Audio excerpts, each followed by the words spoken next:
UNICEF says 2016 was the worst year for children in Syria. The amount of killings jumped 20%, and the recruitment of child soldiers more than doubled in the war-torn country. As refugees flee ISIS-controlled regions, one group is working with teachers in the Middle East to help them educate refugee children about the importance of religious freedom. Joining us now is Tina Ramirez, president of Hardwired, a group training local leaders to defend religious freedoms in their country. Welcome to the program. Thank you for having me today. You have designed a new program which teaches religious freedom as a standalone human right. It's a new way of thinking for many people. How and why are you doing this? Yeah, well, so Hardwired is the organization that I founded, and the reason that we founded it is because a lot of people in the world are experiencing religious conflict and want to know how to respond, but they just don't know how. And so we provided a way for local leaders to be trained in different methodologies that help them basically learn what freedom of religion or belief is and how they can defend it for themselves and for others to mitigate conflict. You just returned from Turkey, where you worked with teachers from Iraq and Lebanon and other areas in the Middle East, and you're developing these teaching methods for these kids to learn respect and how to respect religious differences. Tell me about that.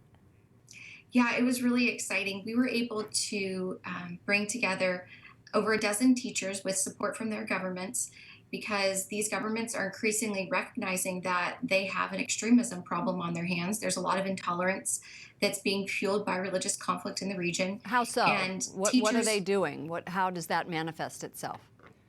Well, for instance, one teacher that we had with us was observing that some students on the playground were playing a game where they were pretending they were ISIS and beheading one another. And as you can imagine, the teachers were shocked and didn't know how to respond. And the normal response would be, well, let's just teach them tolerance or diversity or respect or coexistence.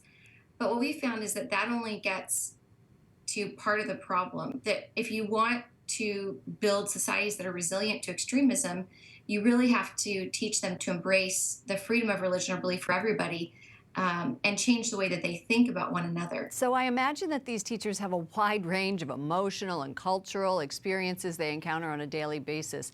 Are they really equipped to handle these situations? No. I mean, most teacher education in the rest of the world is very limited anyway.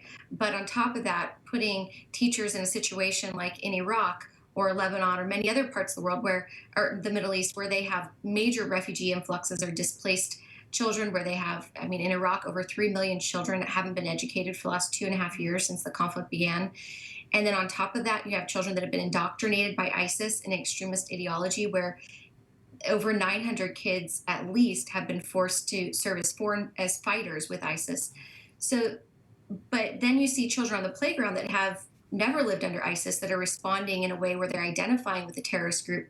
And so teachers have all different levels of students that they're having to deal with and help them confront the issues that they see around them. The kids can't make sense of themselves. So that's what we're doing, is we're providing these teachers really specific tools to teach about the freedom of religion or belief in a way that helps children begin to think in a different way. All right. Well, the group is called Hardwired. You're the president, training local leaders to defend religious freedoms. Thank you, Tina Ramirez. Thank you for having me with you.